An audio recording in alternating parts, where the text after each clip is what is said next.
안녕하세요. 외도회복TV입니다. 오늘은 외도 재발을 막는 유일한 방법에 대해서 알아보고자 합니다. 외도를 겪은 가정에서 가장 큰 두려움은 뭘까요? 아마도 다시는 그 일이 반복되지 않았으면 좋겠다. 그런 걸 거예요. 한 번의 배신도 이미 가정을 완전히 무너뜨릴 수 있을 만큼 치명적인데, 만약 그것이 다시 반복된다면 피해자는 더 이상 설 자리를 잃습니다. 마음이 돌처럼 굳어버리고 이 사람은 절대로 변하지 않는구나 라는 확신에 갇히게 돼요. 그 순간 회복은 멈추고 가정은 끝을 향해 내몰리게 됩니다. 외도는 단순히 한번 끊어냈다고 끝나는 문제가 아닙니다.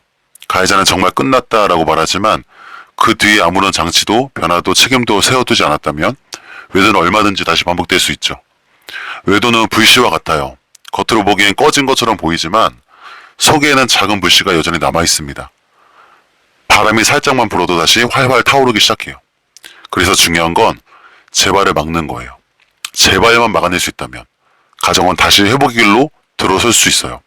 하지만 재발이 일어나면요, 회복이 불가능해요. 매우 힘이 듭니다. 왜냐하면 신뢰는 산산조각이 나고 이제는 더 이상 기회가 없다는 절망 속에서 진짜 관계는 파국을 맞이합니다. 피해자의 마음을 한번 생각해 보겠습니다. 배우자가 외도를 끝냈다고 말해도 그 말 한마디로 모든 불안이 사라지지 않아요. 휴대폰을 잠깐 놓는 순간에도 불안합니다. 늦은 귀가하는 날이면 심장이 두근거리고 갑자기 웃는 표정 하나에도 혹시 누구와 연락하는 건 아닐까라는 의심이 따라와요. 이 의심은 피해자의 잘못이 아닙니다. 이미 한번 무너졌던 신뢰는 작은 균열에도 쉽게 무너질 만큼 연약해져 있기 때문이에요. 그래서 피해자는 이렇게 말합니다. 나는 단 한 번 더 같은 일을 겪을 자신이 없다. 그만큼 재발의 공포는 피해자의 삶을 짓누릅니다. 그렇다면 가해자는 어떨까요? 가해자도 사실 두려움 속에 있어요. 내가 다시는 그러지 말아야지라고 다짐하지만 그 다짐만으로는 결코 충분하지 않아요. 왜냐하면 외도는 단순한 실수가 아니라 숨김, 환경, 관계의 공허, 내면의 미성숙이 복합적으로 얽힌 결과물이기 때문이에요. 이 뿌리를 건드리지 않고 단순히 이제 안 하겠습니다라는 말만 반복한다면 언제든지 다시 같은 상황으로 빠질 수밖에 없어요. 그리고 다시 재발하는 순간 가해자는 스스로도 절망합니다. 난 정말 변하지 못하는구나. 이제 끝났구나. 그 자책감은 본인도 무너뜨리고 배우자도 아이들도 함께 무너뜨립니다. 그렇기 때문에 저는 늘 이렇게 말씀드려요. 외도를 한번 끊어내는 것보다 더 중요한 건 재발을 철저하게 막는 거예요.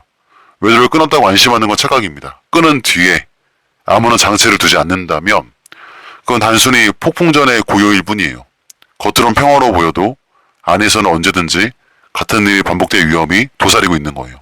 그래서 오늘 제가 말씀드릴 조언은 단순한 조언이 아니에요. 가정을 실제로 지켜낼 수 있는, 그리고 수많은 상담 사례에서 실제로 효과가 검증된 외도 재발을 막는 유일한 방법 7가지입니다. 여기서 제가 유일하다라는 표현을 쓰는 데는 이유가 있어요.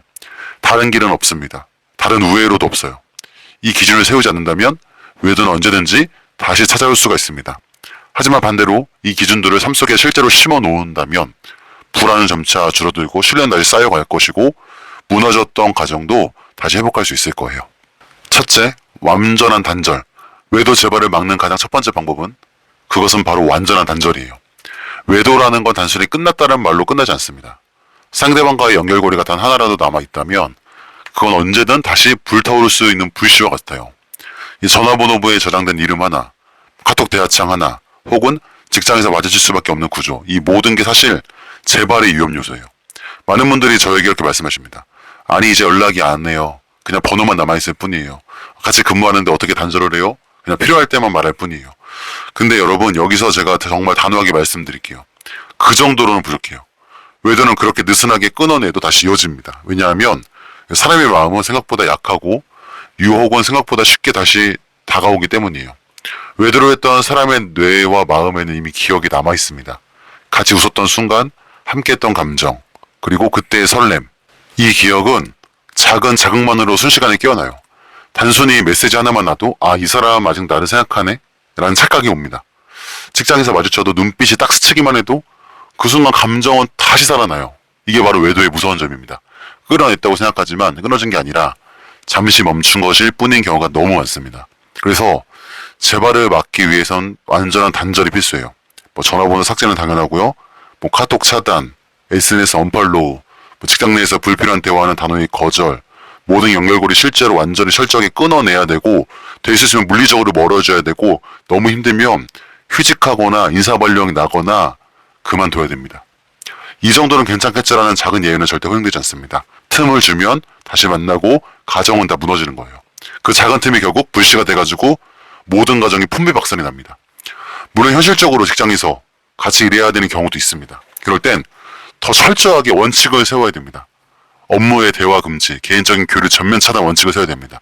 필요하다면 부서를 옮기거나 이직을 고려해야 될 수 있겠지만, 제가 반복해서 얘기하지만 정 안 되면 그만둬야 돼요. 그 정도 각오 없으면 가정을 지킬 수가 없습니다. 많은 분들이 그 정도까지 해야 하나요? 묻지만 제가 드리는 답은 항상 상담 때마다 단호해요. 그 정도까지 해야지 끊어지지, 아니면 진짜 안 끊어집니다. 가정을 지키는 것과 가정이 아닌 직장 내 편의를 지키는 것, 어느 쪽이 더 중요할까요? 잠깐의 불편함을 감수하지 않으면 진짜 가장 소중한 평생의 가정을 이룰 수 있어요. 완전한 단절은 피해자의 불안을 잠재우는데도 절대적으로 필요합니다. 피해자는 작은 흔적만 봐도 가슴이 무너지거든요. 그래서 가해자가 단호하게 보여줘야 돼요. 난 진짜 끝났다. 나는 우리 가정을 선택했다. 말로만이 아니라 행동으로 보여줘야 그 행동이 바로 단절입니다. 정리하자면 외도 재발을 막는 첫 번째 방법은 완전한 단절. 이것은 선택이 아니라 필수입니다. 모든 연락처, 모든 흔적, 모든 연결, 물리적인 모든 것들 완전히 끊어낼 때 비로소 재발의 첫 관문을 막을 수가 있습니다. 둘째는 철저한 투명성. 외도 재발을 막는 두 번째 방법은 바로 투명성이에요. 외도는 어디서 시작되느냐? 바로 숨김 속에서 시작됩니다. 작은 비밀 하나가 씨앗이 돼요. 휴대폰을 잠깐 뒤집어 놓는 그 습관, 일정을 정확히 말하지 않는 그 태도, 경제적인 흐름을 흐릿하게 만드는 그 행동, 이런 작은 숨김이 쌓이면 결국은 큰 외도로 이어지게 돼요. 많은 가해자분들이 처음에 이렇게 말합니다. 아니, 그 정도까지 다 보여줘야 합니까? 휴대폰은 내 사생활인데 배우자한테 다 공개해야 하나요? 저는 분명히 말씀드려요. 이때도. 외도 이후에 더 이상 개인의 사생활이라는 울타리가 존재할 수 없어요. 왜냐하면 이미 그 울타리 안에서 외도가 일어났기 때문이에요. 투명성을 받아들이지 않고 내 자유를 지켜달라고 주장하는 순간 피해자는 다시 불안에 휩싸입니다. 그리고 불안이 계속되면 회복은 절대 안 되죠. 휴대폰 공개가 대표적인 예예요. 외도 이후에 배우자가 원할 때 언제든 휴대폰을 볼 수 있어야 합니다. 이거는 감시가 아니라 안전장치예요. 배우자는 직접 확인하면서 점점 안심을 회복하게 되겠죠. 그리고 시간이 지남에 따라 자연스럽게 다시 신뢰를 쌓을 수 있습니다.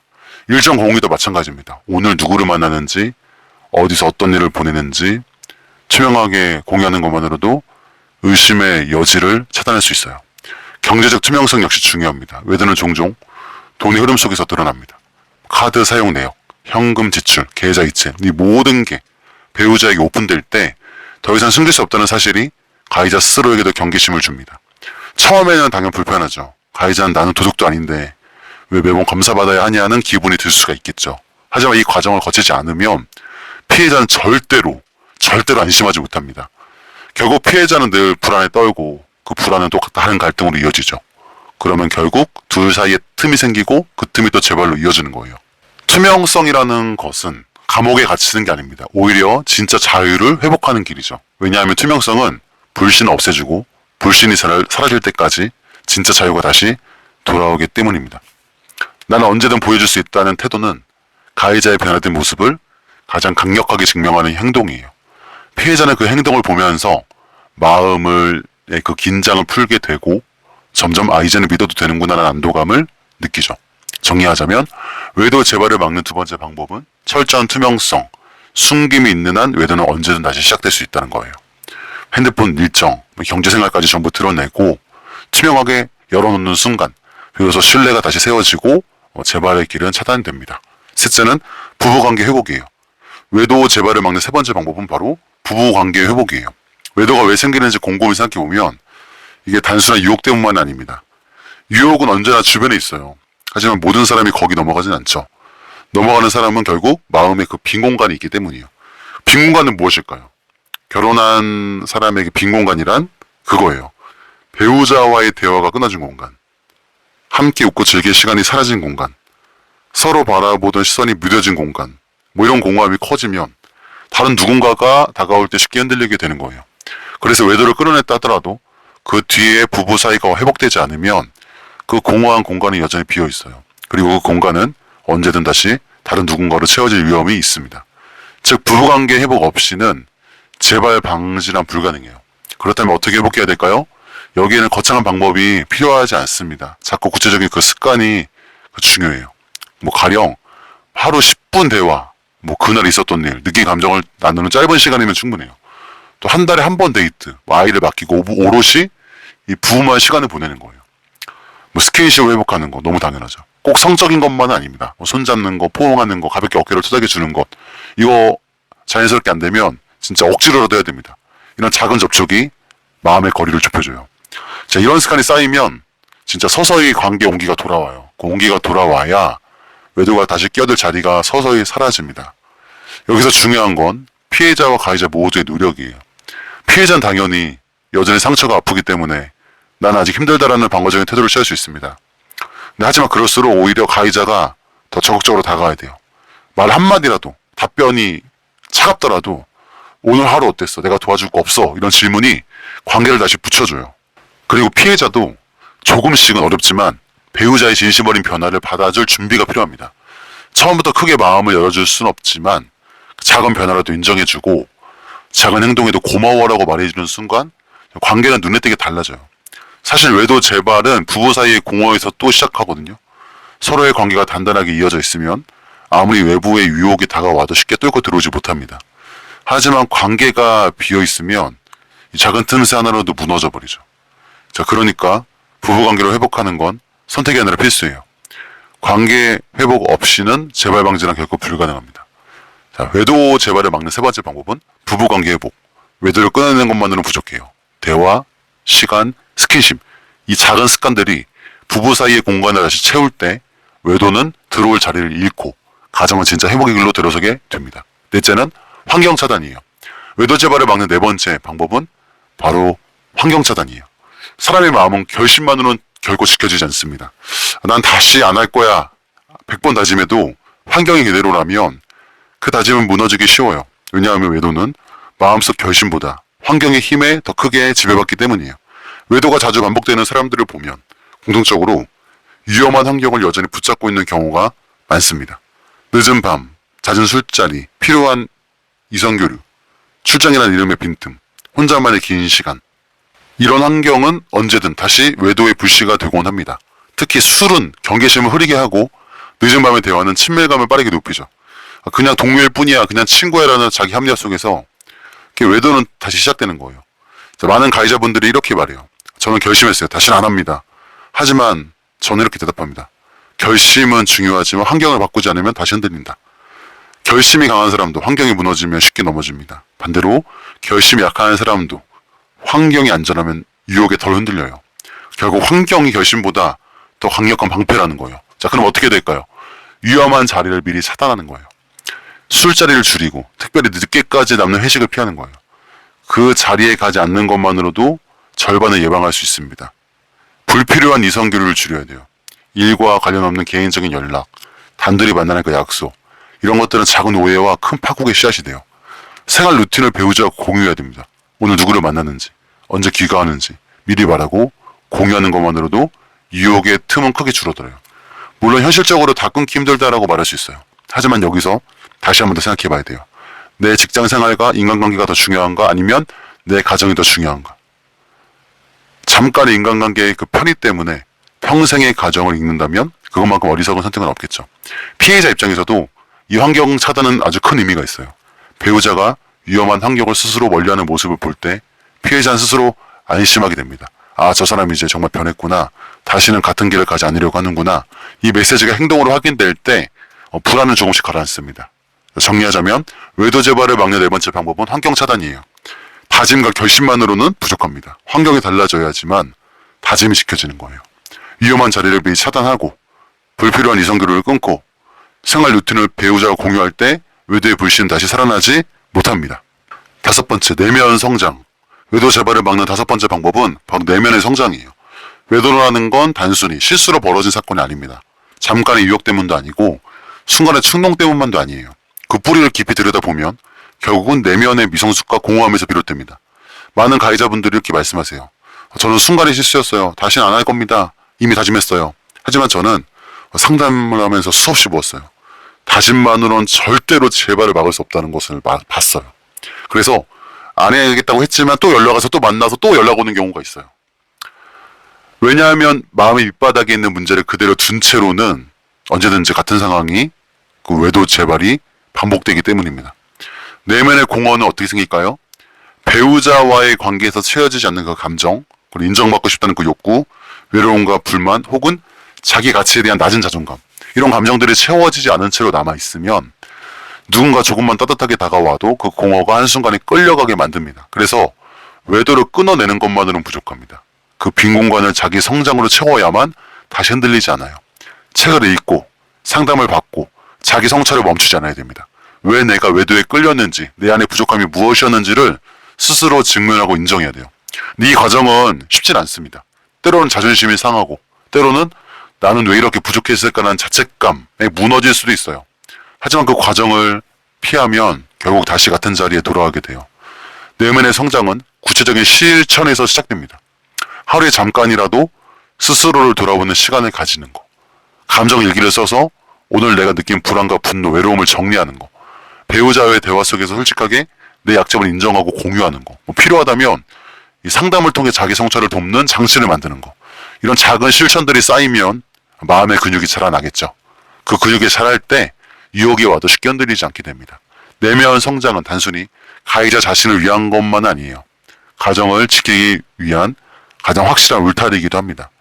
왜냐하면 내면이 단단해진 사람은 어떤 상황이 와도 자기 선택을 책임질 수 있기 때문이에요. 그 사람의 삶의 중심이 더 이상 흔들리지 않게 되기 때문입니다. 정리하자면 외도 재발을 막는 5번째 방법은 바로 내면 성장이에요. 다짐만으로는 부족합니다. 공허와 이성속을 채우고 다시 성찰과 학습을 통해 내면이 단단해질 때 비로소 외도는 다시 반복되지 않습니다. 6번째, 외부 책임장치.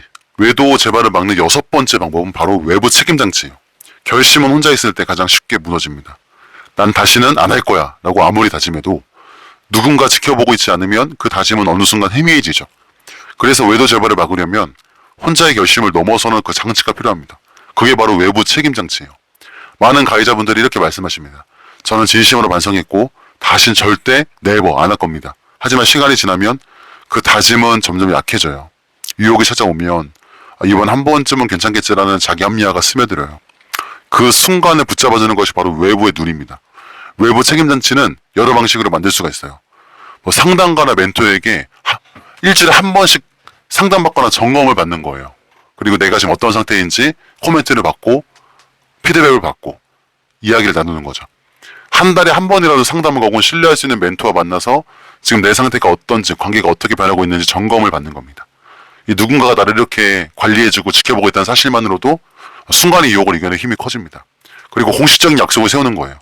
배우자와 다시 결혼 서약을 쓴다던가 가정 안에서 반드시 지켜야 할 원칙을 문서로 기록하는 거예요.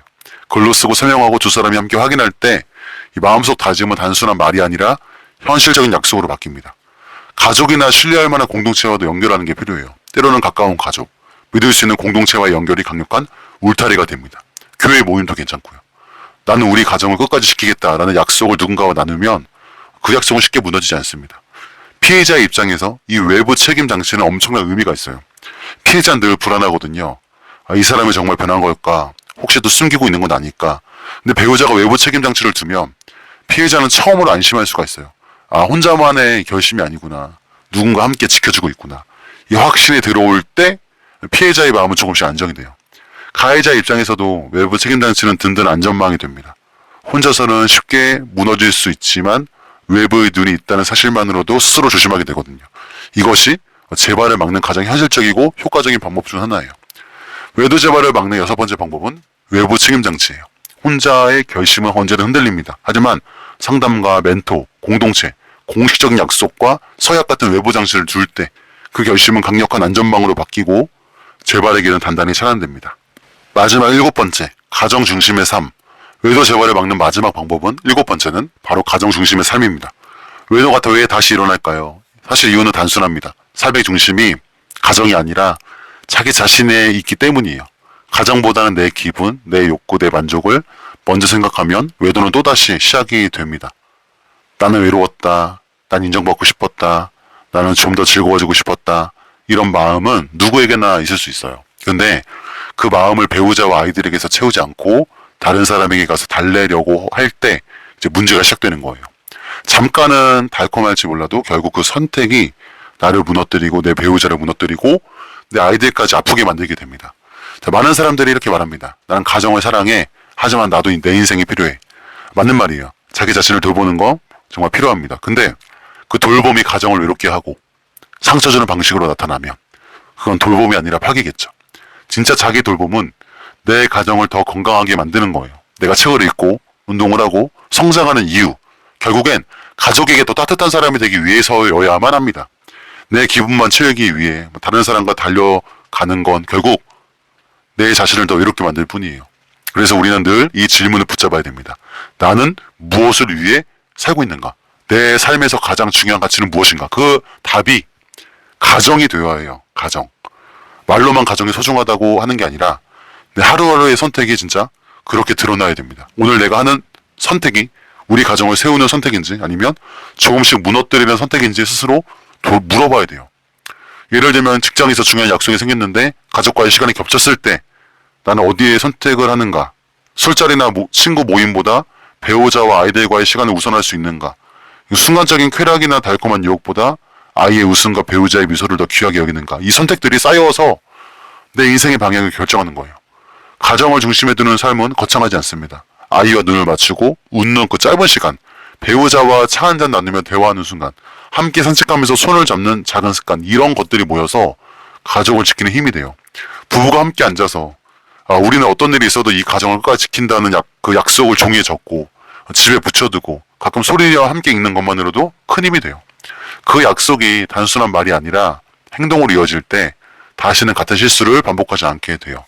피해자 입장에서 보면 배우자가 이제는 진짜 가정을 최우선순위로 두고 살아가는 모습을 확인하는 것만으로도 마음이 조금씩 놓입니다.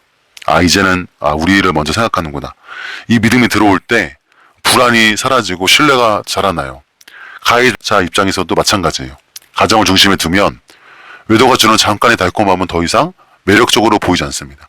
아이의 웃음, 배우자의 따뜻한 말 한마디, 가족과 함께 보내는 평범한 시간이 오히려 훨씬 더 소중하게 느껴져요.